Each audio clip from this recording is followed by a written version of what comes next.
Genesis chapter 34. Now Dinah, the daughter Leah had borne to Jacob, went out to visit the women of the land. When Shechem, son of Hamor, the Hivite, the ruler of that area, saw her, he took her and raped her. His heart was drawn to Dinah, daughter of Jacob. He loved the young woman and spoke tenderly to her. And Shechem said to his father Hamor, "Get me this girl as my wife." When Jacob heard that his daughter Dinah had been defiled, his sons were in the fields with his livestock, so he did nothing about it until they came home. Then Shechem's father Hamor went out to talk with Jacob. Meanwhile, Jacob's sons had come in from the fields as soon as they heard what had happened. They were shocked and furious because Shechem had done an outrageous thing in Israel by sleeping with Jacob's daughter, a thing that should not be done. But Hamor said to them, "My son Shechem has his heart set on your daughter. Please give her to him as his wife. Intermarry with us. Give us your daughters and take our daughters for yourself. You can settle among us. The land is open to you. Live in it, trade in it, and acquire property in it." Then Shechem said to Dinah's father and brothers, "Let me find favor in your eyes, and I will give you whatever you ask. Make the price for the bride and the gift I am to bring as great as you like, and I'll pay whatever you ask me. Only give the young woman as my wife." Because their sister Dinah had been defiled, Jacob's sons replied deceitfully as they spoke to Shechem and his father Hamor. They said to them, "We can't do such a thing. We can't give our sister to a man who is not circumcised. That would be a disgrace to us. We will enter into an agreement with you on one condition only, that you become like us by circumcising all your males. Then we will give you our daughters and take your daughters for ourselves.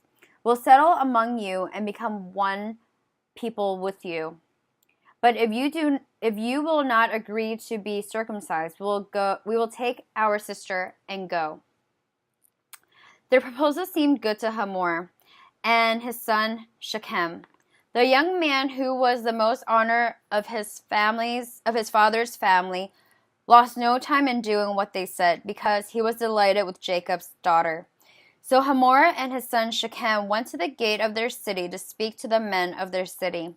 "These men are friendly towards us," they said. "Let them live in our land and trade in it. The land has plenty of room for them. We can marry their daughters and they can marry ours. But the men will agree to live with us as one people only on the condition that our males be circumcised, as they themselves are. Won't their livestock, their property, and all their other animals become ours? So let us agree to their terms, and they will settle among us." All the men who went out of the city gate agreed with Hamor and his son Shechem, and every male in the city was circumcised. 3 days later, while all of them were still in pain, two of Jacob's sons, Simeon and Levi, Dinah's brother, took their swords and attacked the unsuspecting city, killing every male. They put Hamor and his son Shechem to the sword and took Dinah from Shechem's house and left. The sons of Jacob came upon the dead bodies and looted the city where their sister had been defiled. They seized their flocks and herds and donkeys and everything else of theirs in the city and went out in the fields. They carried off all their wealth and all their children, all their women and children, taking as plunder everything in the house. Then Jacob said to Simeon and Levi, "You have brought trouble on me by making me obnoxious to the Canaanites and the Perizzites, the people living in this land. We are few in number, and if they join forces against me and attack me, I and my household will be destroyed." But they replied, "Should we have treated our sister like a prostitute?